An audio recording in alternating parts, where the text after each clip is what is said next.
오늘 우리가 함께 봉독한 사무엘하 6장 1절로 12절 말씀을 본문으로 해서 언제나 하나님의 방법을 선택하라 이와 같은 제목으로 오늘 나누겠습니다. 우리 한번 다 같이 따라 하시겠습니다. 언제나 하나님의 방법을 선택하라. 소와 사자가 있었습니다. 둘은 아주 몹시 사랑했습니다. 그래서 소는 최선을 다해서 맛있는 풀을 사자에게 대접을 했습니다. 사자는 괴로웠지만 소를 너무 사랑하기 때문에 참았습니다. 그런데 사자도 최선을 다해서 살코기를 매일 소에게 대접을 했습니다. 풀을 먹는 소가 너무 괴로웠지만 사랑하기에 참았습니다. 그러다가 시간이 지나면서 다투기 시작을 하고 끝내 헤어졌습니다.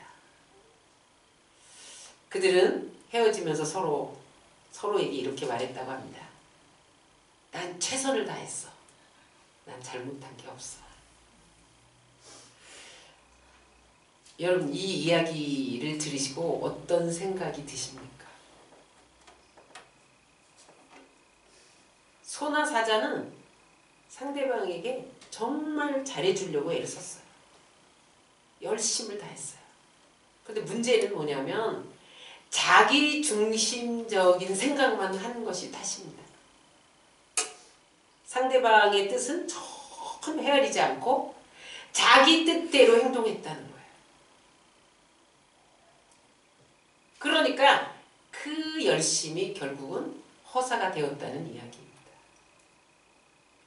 상대방을 실망시키고 자기도 실망하고 그런 일들이 생겼다는 거죠. 여러분, 우리 신앙생활에도 이와 같은 일이 생길 수 있습니다.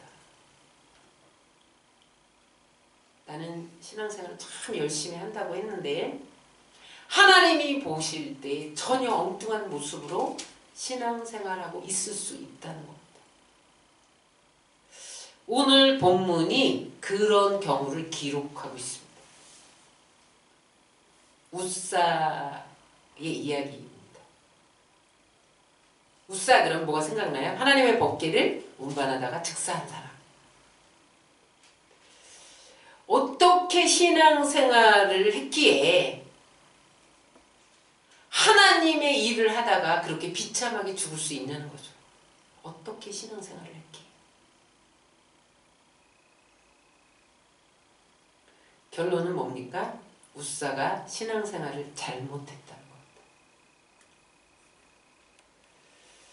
여러분, 우리가 예수를 믿는다는 것이 무엇을 의미하죠? 예수를 믿는다. 우리는 예수를 믿는 순간에 우리 신분이 바뀌어요. 우리 신분이 세상에서 하나님 나라로 옮겨졌다는 것을 의미합니다. 그래서 이제 우리는 세상에 속했던 사람이 그리스도에게 속한 사람이 되었기 때문에 이제는 세상 방법으로 살아가면 안 되는 거예요. 하나님의 방법으로 살아가야 되는 거예요. 예수님을 구주로 믿는 순간 이제 우리는 세상 방법을 내려놔야 된다. 그리고 내 생각, 내 방법 내려놓고 하나님의 방법대로 살아가야 하는 것이 그리스도입니다. 여기서 우리는 우리에게 도전해야 됩니다. 나는 과연 하나님의 방법대로 살아가고 있는가? 오늘 웃사의 이야기를 통해서 우리를 한번 점검하기를 원합니다. 본문 배경을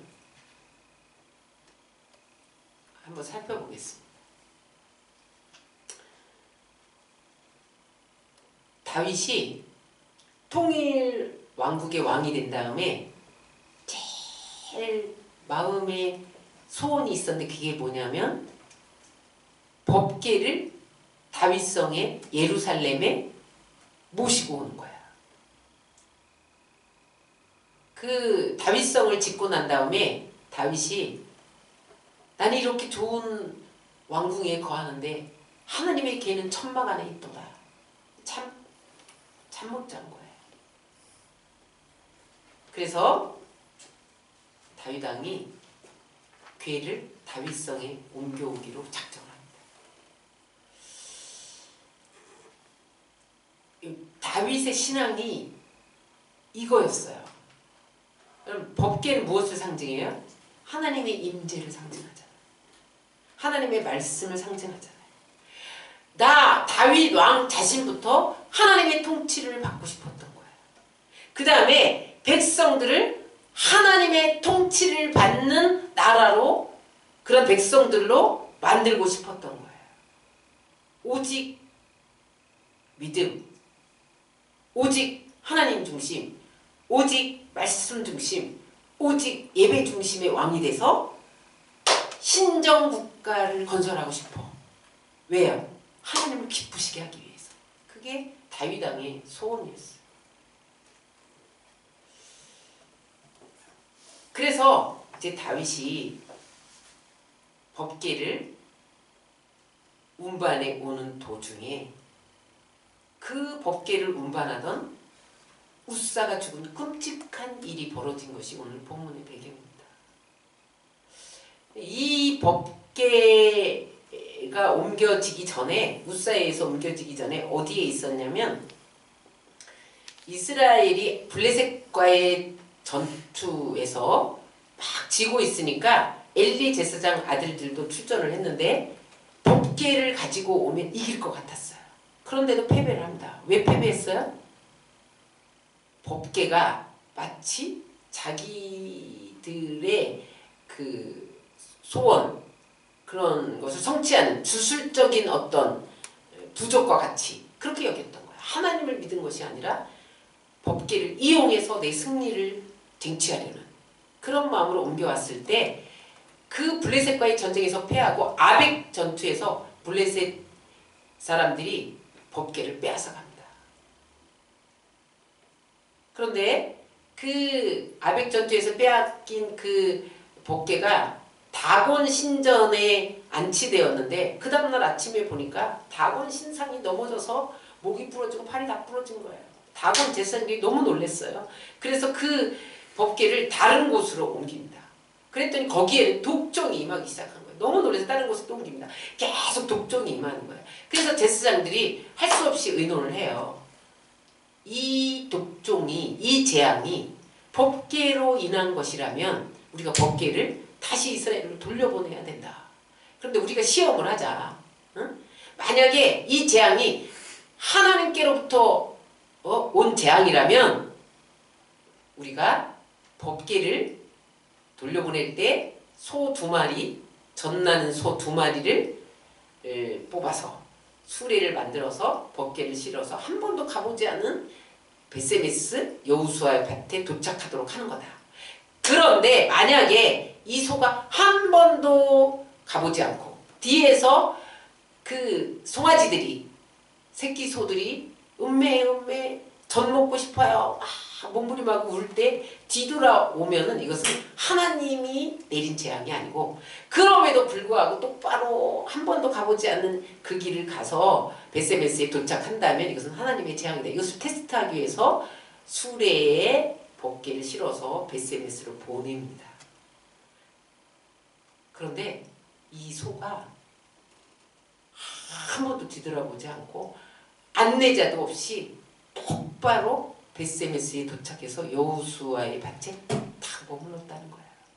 그러니까 이 재앙은 하나님께로부터 온 재앙이죠. 하나님 진노하셔서. 그런데 사람들이 법궤가 돌아오니까 들여다보다가 막 거기서 500명이 또 죽어요. 너무 사람들이 막 너무 놀랐어요. 그래서 그 법궤를 아비나답 집으로 옮겼는데 거기에서 70년을 머뭅니다. 방치해 둔 거예요. 그냥 법궤가 너무 무서워. 왜냐면 법궤를 가지고 블레셋과의 전쟁에 나갔는데 전쟁도 패하고 블레셋에 빼앗겨다 돌아왔는데 들여다보다가 사람들이 다 죽은 거예요.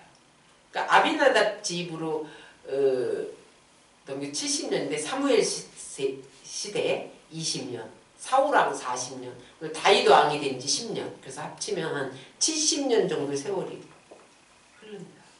그런데 다윗이 자기가 왕궁 예고하면서 마음이 너무 아픈 거예요. 아직도 법궤가 아비나답 집의 그 천막 안에 있도다. 회장 안에 있도다. 그래서 이제 법궤를 운반을 시도를 한 거예요. 오늘 그 본문 말씀의 5절에 보면 아주 그 광경이 대단해요. 백성들이 3만 명이 동원됩니다. 대표 3만 명을 뽑아요. 그 다음에 각종 악기 연주자 그리고 성대하게 운반을 하고 그 대표로 누가 뽑혔냐면 우사와 아요가 뽑힙니다. 그런데 운반하다가 특사한 거죠. 근데 성경은 어떻게 기록하고 있냐면 사무엘하 6장 7절을 다 같이 읽겠습니다. 시작. 여호와 하나님이 우사가 잘못함으로 말미암아 진노하사 그를 그곳에서 치시니 그가 거기서 하나님의 궤 곁에서 죽으니라. 뭐래요? 우사가 잘못했대요. 그래서 하나님이 진노하셔서 거기서 죽게 했대요. 제일 당황한 사람이 누구냐면 다윗입니다. 근데 사무엘하 6장 8절에 보면 다윗도 분노를 해요. 보세요. 다 같이 읽겠습니다. 시작. 여호와께서 우사를 치심으로 다윗이 분하여 그곳을 베레스 우사라 부르니 그 이름이 오늘까지 이르니라. 다윗이 우사가 죽은 장소를 베레스 우사다 이렇게 명명했다는 거예요. 베레스는 히브리어로 찢다, 치다 그런 뜻이에요. 그러니까 베레스 우사는 우사를 찢었다, 쳤다 그런 뜻이죠. 응? 우사를 쳤다. 그러니까 사태가 여러분 이 정도 되니까 다윗도 백성도 벌벌 떨게 된 거예요. 그래서 법궤를 운반해오는 행사가 중단되었어요. 그리고 임시로 오벤에돔 집으로 옮깁니다. 그 오벤에돔 집으로 옮긴 기사가 6장 11절에 있습니다. 다 같이 한번 다 같이 읽겠습니다. 시작. 가드 사람 오벤에돔의 집 석 달을 있었는데 여호와께서 오벤에돔과 그의 온 집에 복을 주시니라. 오벤에돔 집에 석 달을 보관하고 있었는데 이때는요 오벤에돔 집이 복을 받았대. 그 역사가 요세푸스는 오벤에돔이 굉장히 가난한 사람이었대요. 그런데 석 달 동안 그 법궤가 오벤에돔 집에 머무는 동안 큰 부자가 됐다는 거야. 그러니까 어떻게 부자가 됐는지는 모르는데 아마 무슨 기적이 일어났나 봐요. 온 동네 사람이 부러워할 정도로 큰 부자가 됐다. 이렇게 요세푸스는 기록을 하고 있어요. 그런데 성경에는 석 달 동안 복을 받았다. 그렇게만 언급하지만 역대상 26장 8절에 보면 후손들이 복을 받습니다. 그래서 역대상 26장 8절을 우리 한번 다 같이 읽겠습니다. 시작. 이는 다 오벤에돔의 자손이라. 그들과 그의 아들들과 그의 형제들은 다 능력이 있어 그 직무를 잘하는 자이니 오벤에돔에게서 난 자가 62명이며. 이 무슨 말이냐면 다윗 당대에서 그 오벤에돔 집안에서 62명의 문지기가 나왔다. 엄청난 축복이죠. 하나님의 약속대로 된 거예요. 하나님의 약속이 출애굽기 20장 6절에 있습니다. 다 같이 읽겠습니다. 시작. 나를 사랑하고 내 계명을 지키는 자에게는 천대까지 은혜를 베푸리라. 영적인 법칙이에요. 축복의 원리예요. 하나님을 잘 모시면 천대까지 은혜를 베푸시는 거예요. 여러분 아비나답 집에 70년 보관되어 있었는데 그거 운반하다가 우사는 죽었어요. 그런데 오늘 석 달이면 몇 배예요? 몇 배? 한번 따져보세요. 280배 정도 돼요.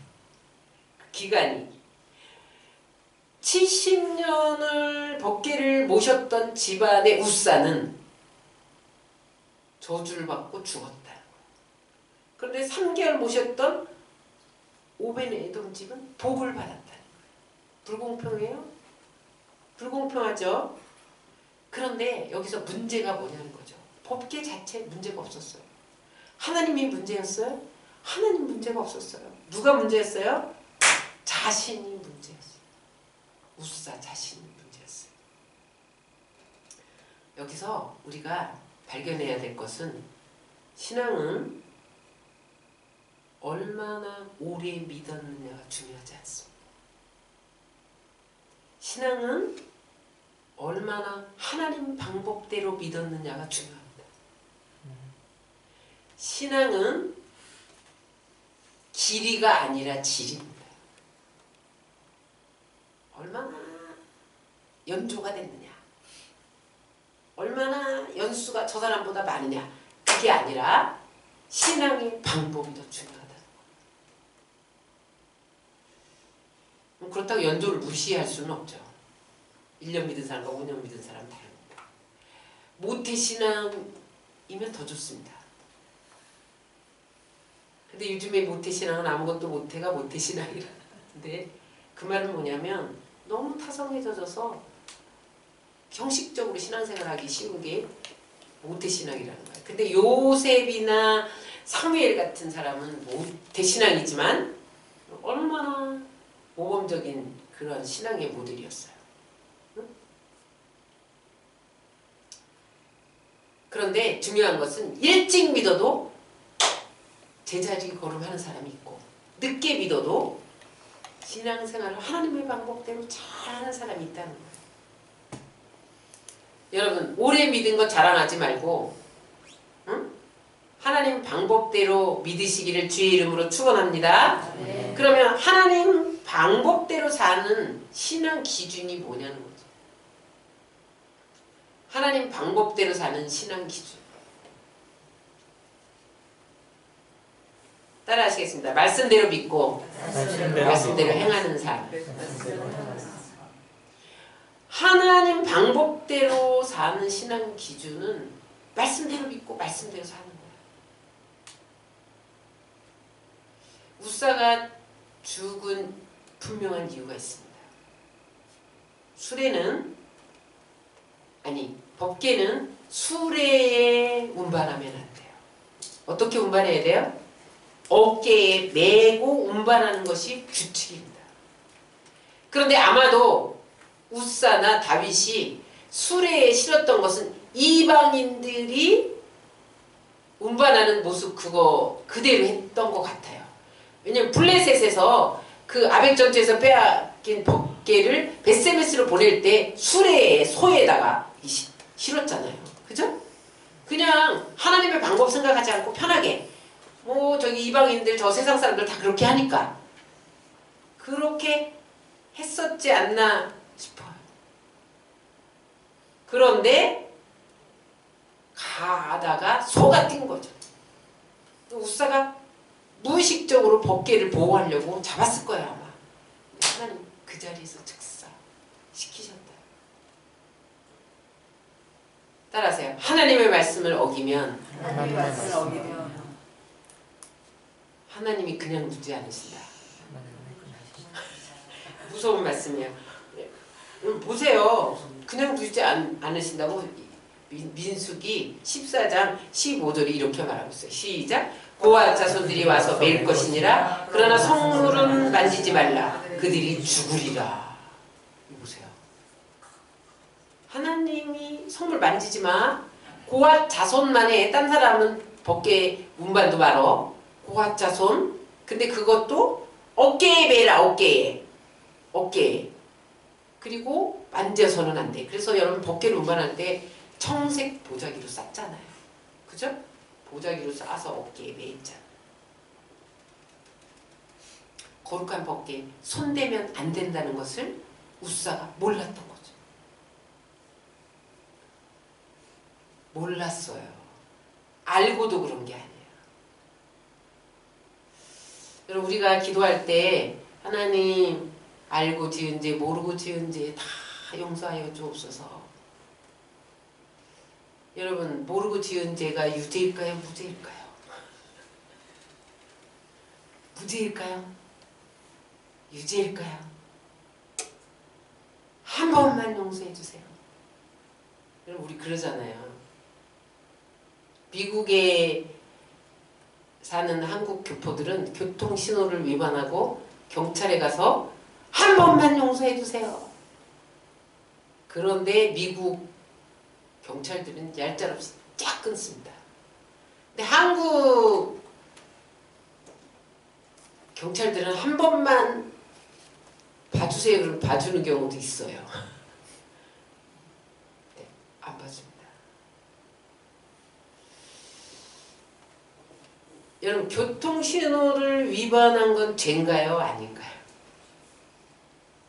예, 죄죠. 교통신호 위반한 건 죄예요. 그 딱지 떼어요. 당장 딱지 날라와요. 신호등을 잘못 보고 위반했다. 그럼 딱지가 날아올까요? 안 날아올까요? 날아와요. 내가 빨간 신호등인데 건넜어.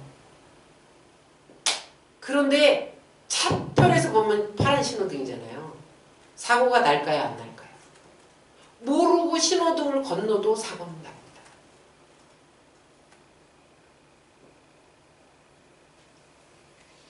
신앙생활 할 때 마찬가지. 모르고 죄를 범해도 하나님이 지나가지 않습니다. 오늘 그게 우사의 이야기예요. 우사가 보세요. 얼마나 정성을 다했어요. 얼마나 열심히셨어요. 응? 그런데 방법에 문제가 있었다고. 하나님의 방법이 아닌 세상 방법을 썼다는 거죠. 무지한 열심. 무지한 열심을 하나님이 인정해 주지 않습니다. 그래서 말씀을, 성경을 덮어놓고 믿으면 안 돼요. 열어놓고 믿어야 돼요. 말씀을 자꾸 들어야 돼요. 로마서 10장 17절 읽겠습니다. 시작! 그러므로 믿음은 들음에서 나며 들음은 그리스도의 말씀으로 말나느니라. 말씀을 계속 들어야지 하나님을 알게 돼요. 계속 신앙이 성숙해져요. 말씀을 듣지 않고 말씀을 공부하지 않고 읽지 않으면요 10년 20년 다녀도 몰라요. 하나님을 몰라. 그러면 어떻게 되느냐? 무속 신앙인들, 세상 사람들이 믿는 그런 신앙을 갖는 거예요. 그래서 사도 바울은 로마서 12장 2절에 이렇게 강조합니다. 다 같이 읽겠습니다. 시작! 너희는 이 세대를 본받지 말고 오직 마음을 새롭게 함으로 변화를 받아 하나님의 선하시고 기뻐하시고 온전하신 뜻이 무엇인지 분별하도록 하라. 이 세대를 본받으면 안 돼요. 아, 세상이 다 그렇게 하는데 뭐 그렇게 가면 안 되는 거야. 우리는 마음을 새롭게 해서 하나님의 뜻이 무엇인지 분별해야 된다. 지금 여러분 동계 올림픽이 열리고 있는데 선수들이 법대로 경기하지 않으면 실격입니다. 아무리 빨리 달렸어도 최선을 다했어도 법대로 경기하지 않으면 금메달을 딸 수가 없는 거예요. 그 이야기가 디모데후서 2장 5절에 나와요. 다 같이 읽겠습니다. 시작! 경기하는 자가 법대로 경기하지 아니하면 승리자의 관을 얻지 못할 것이며.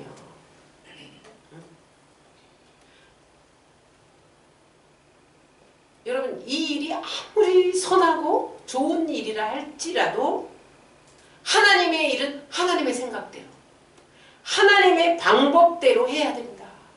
내 방법대로 내 생각대로 해서는 안 된다는 거예요.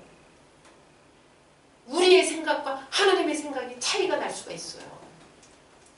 응? 우리의 지혜가 하나님의 지혜를 따를 수가 없습니다. 하나님의 지혜에 비하면 너무너무 부족한 거예요. 그래서 이사야 55장 8절로 9절을 보세요. 하나님의 생각과 우리의 생각이 이렇게 다르다는 거예요. 다 같이 읽겠습니다. 시작! 이는 내 생각이 너희 생각과 다르며 내 길은 너희 길과 다름이니라. 여호와의 말씀이니라. 이는 하늘이 땅보다 높은 같이 내 길은 너희 길보다 높으며 내 생각은 너희 생각보다 높으니라. 하나님의 생각을 따를 수가 없어요.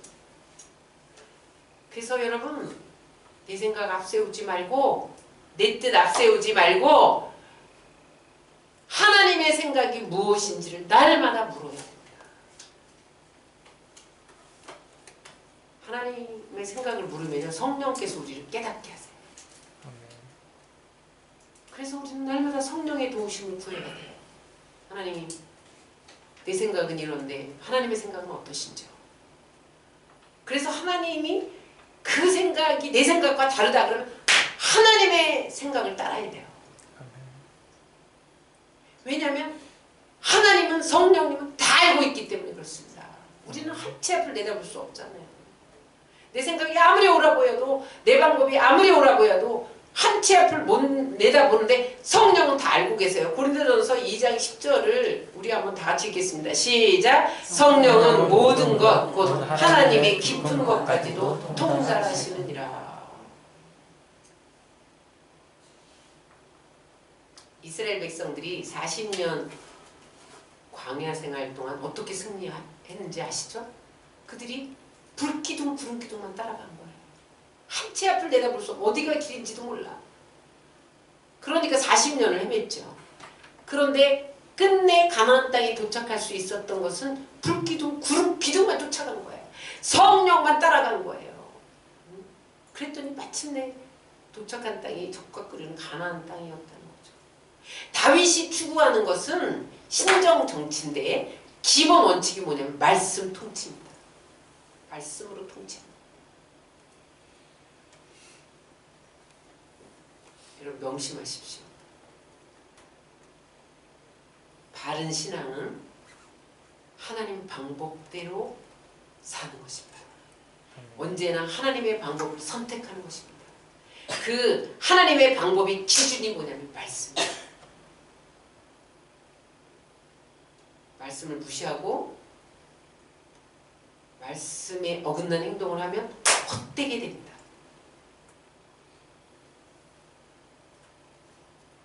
하나님의 방법대로 사는 신앙 기준, 말씀대로 믿고 말씀대로 행하는 거예요. 여러분, 그러므로 하나님의 역사를 마음껏 체험하고 하나님을 마음껏 간증하는 여러분들 되시기를 주의 이름으로 축원합니다. 그러면 하나님 방법대로 승리한 성경의 이야기를 한번 살펴보겠습니다.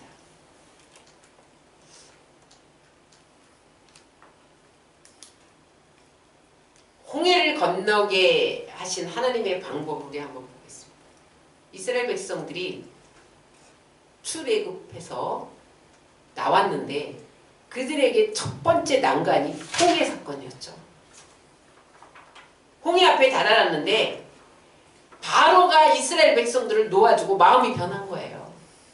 그래서 바로의 강한 마병과 군대를 동원해서 이들을 뒤쫓습니다. 앞에는 홍해, 협곡에, 양쪽에는 절벽, 뒤에는 애국 군대. 도간에 든 쥐가 됐어요. 빠져나갈 구멍이 없는 거예요. 이때 이스라엘 백성들이 한 방법은 뭐였냐면 모세를 원망하고 하나님을 원망하는 거였어요. 응? 애굽에 우리의 매장지가 없어서 여기까지 끌고 와서 우리를 죽이려고 하느냐. 그러면서 모세를 원망했단 말이에요. 그런데 그때 하나님이 모세를 통해서 뭐라고 말씀하세요? 출애굽기 14장 13절 14절을 다 같이 읽겠습니다. 시작! 모세가 백성에게 이르되 너희는 두려워하지 말고 가만히 서서 여호와께서 오늘 너희를 위하여 하시는 구원을 보라. 너희가 오늘 본 애굽 사람을 영원히 다시 보지 아니하리라. 여호와께서 너희를 위하여 싸우시니 너희는 가만히 있을지니라. 가만히 있으래. 그래서 그들이 하나님의 방법을 따랐더니 홍해를 육지같이 건너게 된 것을 믿으시기 바랍니다. 그리고 뒤따랐던 애국 군대는 수장당하고 다 몰살하고. 그럼 그들의 방법은 뭐였어요? 원망하고 불평하는 거였어요. 그들이 그들의 방법대로 했으면 아마도 그들은 홍해에 다 수장됐을 겁니다. 아니면 애국 군대에 잡혀서 돌아갔거나 애국으로 다시 돌아갔거나 하나님의 방법을 선택할 때 저들이 홍해를 육지같이 건널 수 있었다는 거예요. 여러분 우리의 삶에 홍해와 같은 난관이 다가옵니다. 그런 난관에 부딪힙니다. 그래도 생각하세요. 하나님의 방법을 선택하시기 바랍니다. 두 번째, 시돈 땅 사르밧 가부가 선택한 하나님의 방법을 살펴보겠습니다. 이스라엘 백성들이 우상을 섬기고 불의를 행하니까 하나님이 진노하셔서 저들을 깨닫게 하기 위해서 한 방법이 뭐냐면 3년 6개월 동안 비를 내리지 않는 거예요. 가뭄이 들었어요.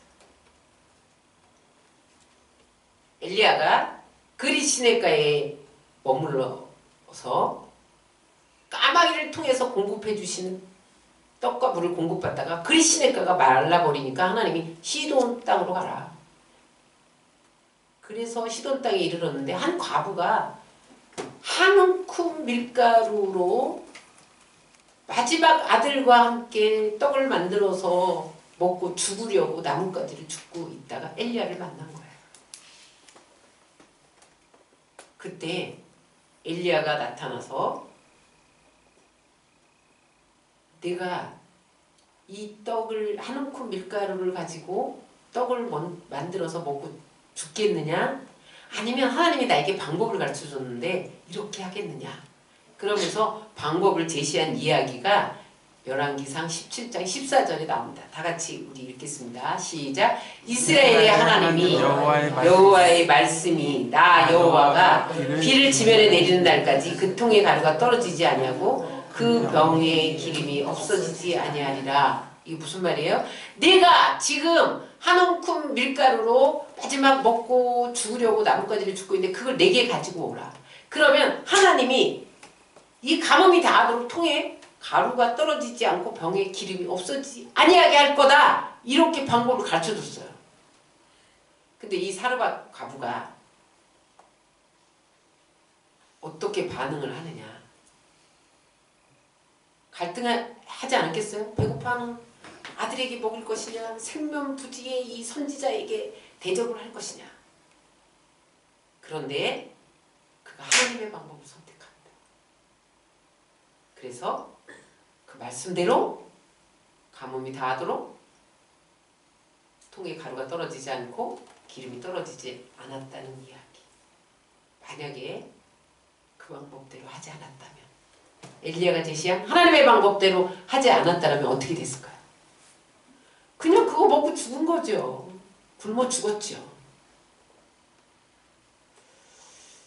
우리가 이 세상을 살아가면서 부족함이 있을 때가 있어요. 뭐가 떨어질 때가 있어요. 그때 어떻게 하시겠습니까? 하나님의 방법을 선택하시기 바랍니다. 그러면 하나님이 떨어지지 않게 하세요.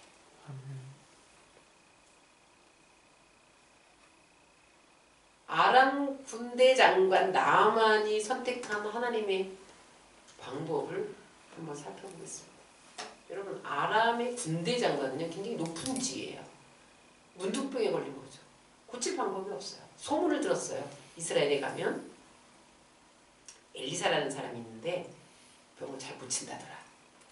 그래서 만나러 오는데 문 밖에 세워둔 채에 요단강에 가서 7번 씻어라. 이렇게 하는 거야. 이 괘씸해서 돌아가리라.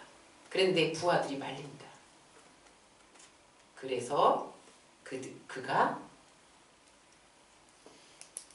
엘리사가 제시한 방법대로 행하는 말씀이 열왕기하 5장 14절에 있습니다. 다 같이 읽겠습니다. 시작. 나아만이 이에 내려가서 하나님의 사람 말대로 요단강에 7번 몸을 잠그니 그의 살이 어린 아이 살같이 회복되어 깨끗하게 되었더라. 하나님의 방법을 따랐더니 문둥병이 치유받았다는 거예요. 안 그랬으면 어떻게 됐을까요? 평생 문둥병으로 살다가 그 병으로 죽었을 수도 있었겠죠. 하나님의 방법을 선택할 때 치료됩니다. 오늘 많은 사람이 병드는데 하나님의 방법을 선택하지 않습니다. 그러다가 싸우다가 죽어가는 모습을 봅니다. 여러분, 어떠한 질병 가운데 있을지라도 하나님의 방법을 선택하세요. 하나님의 방법을 선택한 베드로의 고기잡이 이야기를 보겠습니다. 베드로는 갈릴리에서 잔뼈가 굵었기 때문에 갈릴리의 모든 바다를 샅샅이 알고 있죠. 전날 밤새도록 그물을 던졌는데 한 마리의 물고기를 잡을 수 없었던 거예요. 새벽이 됐어요. 그물을 깃고 있는데 예수님이 나타나셔서 배를 좀 빌려달라고 그래요. 배 위에서 말씀을 전하시고 예수님이 깊은 곳에 가서 그물을 내려라. 아니, 배에 들어가 생각할 때 자기 생각과 자기 방법대로 생각하면 지금 이 시간에 깊은 데는 물고기가 없는 시간이에요. 그래서 그가 뭐라고 말합니까? 이 밤이 맞도록 수고해도 우리들은 잡은 것이 없습니다. 내 경험으로 볼 때 이거 이대로 그물을 내렸다가는 또 못 잡을 겁니다. 그런 소리예요. 그런데 그가 생각을 고치고 하나님의 방법대로 선택하기로 결단하고 이렇게 고백을 합니다. 누가복음 5장 5절로 6절을 다 같이 읽겠습니다. 시작! 선생님, 우리들이 밤이 새도록 수고하였을 때 잡은 것이 없지만 말씀에 의지하여 내가 그물을 내리리이다. 그랬더니 결과가 6절에 나옵니다. 시작! 그렇게 하니 고기를 잡은 것이 심하나 그물이 찢어지는지라.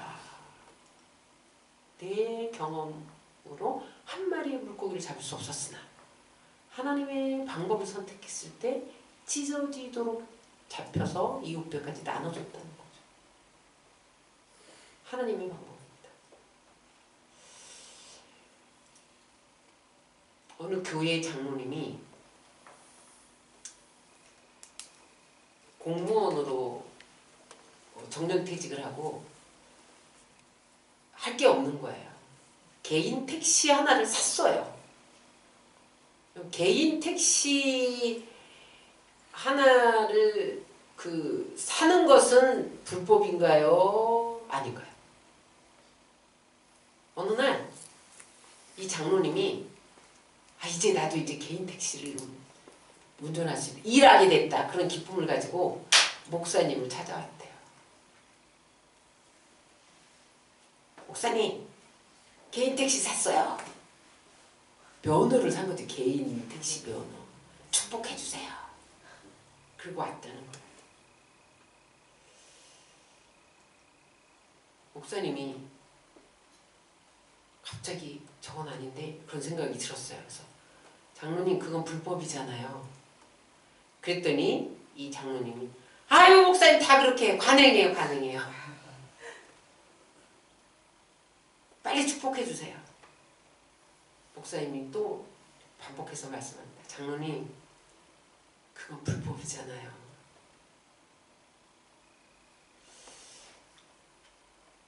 장로님 낯색이 변하기 시작했어요. 계속 불법이잖아요 이렇게 말했다가는 장로님과의 관계에 문제가 생겼어요. 장로님이 목사님이 계속 장로님 그거 불법이잖아요 이렇게 말하니까 화가 났어요. 내가 지금 일하게 되었다는데 이거 얼마나 가까스로 샀는데. 그래가지고 문을 쾅 닫고 나갔어요. 그 다음 날부터 장로님이 교회 안 나오기 시작했어요. 목사님 묵묵히 기도만 했어요. 근데 어느 날 장로님 기도하다가 깨달았어요. 계속해서 마음속 깊은 곳에서 장로님 그건 불법이잖아요. 장로님 그건 불법이잖아요. 이 소리가 계속 들려오는 거예요. 그래서 그 괴로움 때문에 포기하고 다시 팔았어요. 개인 택시를 팔고 장의사 운전사로 들어갔어요. 장의사 운전사로 들어갔는데 놀라운 일이 일어났습니다. 장의사 운전을 하다가 장례용품을 개발하기 시작했어요. 그래서 큰 부자가 되었다는 이야기입니다.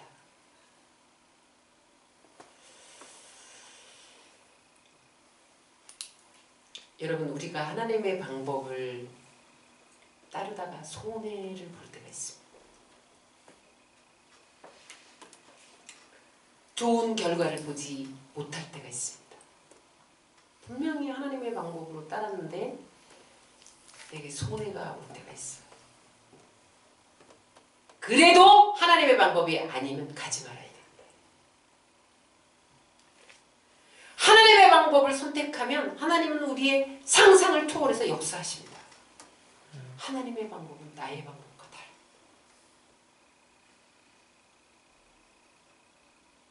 하나님의 방법은요, 언제나 하나님 말씀대로 이루시는데, 성경은 하나님 말씀에 대해서 어떻게 기록을 하고 있습니까? 누가복음 1장 37절을 한번 보겠습니다.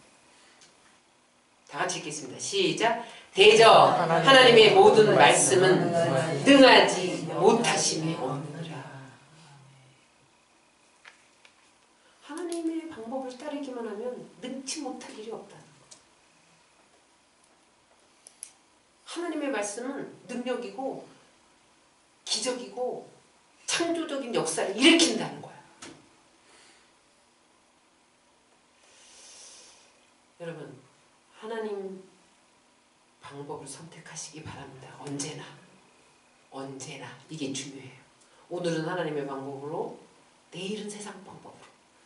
오늘은 하나님의 방법으로, 내일은 관행으로. 세상 사람 다 그렇게 살아가는데 뭘 유별나게 그렇게 살아가고 있지는 않습니까? 하나님 방법을 선택하는 것은 말씀대로 믿고 말씀대로 행하는 거예요. 손해를 보면서까지, 희생을 하면서까지 말씀이기 때문에 순종하는 거예요.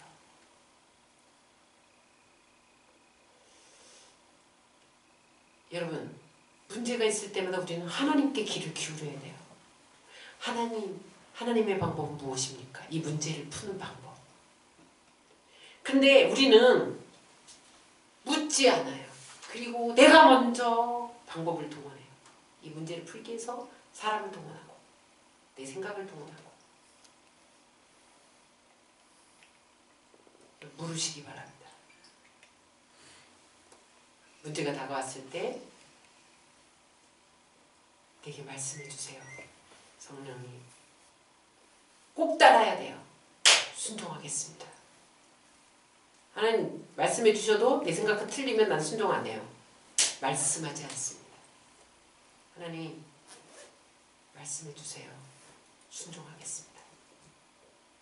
손해를 보더라도 하나님 방법대로 하겠습니다. 그러면 하나님께서 말씀해 주세요. 그때 그대로 행하시면 돼요. 그러면 하나님 기뻐하세요. 그리고 여러분들 생애에 간증거리가 많이 생겨나게 하세요. 그래서 그 역사를 사람들에게 전하면서 하나님의 살아계심을 나타내게 하셔요. 여러분, 지금 어떤 문제 가운데 계세요? 혹시 여러분 원망하지 않으시나요? 불평하지 않으시나요?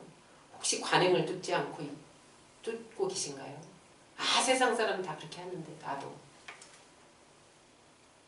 다 내려놓고 하나님께 방법을 물으세요. 하나님 분명히 가르쳐 주실 겁니다. 그래서 여러분, 이 땅에서도 하나님께 칭찬받고 영광 돌리시고, 그날에 하나님 앞에 서셨을 때 잘하였도다, 그렇게 칭찬받는 여러분들 되시기를 주의 이름으로 축원합니다.